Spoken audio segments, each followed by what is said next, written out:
Hello food lovers, welcome to our channel. నేను మీ రాణి Erramsetti. Friends, ఈరోజు fish masala పులుసు చేసి చూద్దామండి.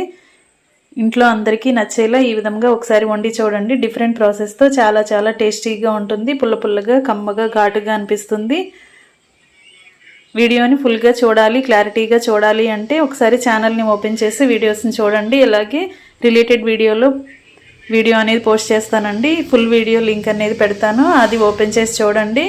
చాలా చాలా డిఫరెంట్గా టేస్టీగా ఉంటుందండి. ఈ ప్రాసెస్ అనేది మీ అందరికీ రెసిపీ నచ్చేలా ఉంటుంది, ఫిష్ కర్రీ నచ్చేలా ఉంటుంది. ఖచ్చితంగా ఓపెన్ చేసి చూడండి. ఒకసారి ఈ విధంగా మీరు కూడా కుక్ చేసి చూడండి, ఫ్యామిలీకి సర్వ్ చేయండి. చాలా చాలా నచ్చుతుంది అందరికీ కూడా. అలాగే ఫస్ట్ టైం ఛానల్ని చూస్తున్న వారు సబ్స్క్రైబ్ చేసుకుని పక్కనే ఉన్న బెల్ బటన్ని క్లిక్ చేయండి. నేను పెట్టబోయే రెసిపీస్ అన్నీ మీ ఫోన్కి నోటిఫికేషన్కి వస్తే ఓపెన్ చేసి చూడండి. అలాగే వీడియోకి లైక్ చేయడం మాత్రం మర్చిపోకండి. మరొక రెసిపీతో మళ్ళీ కలుద్దాం. Thanks for watching. నేను మీ రాణి.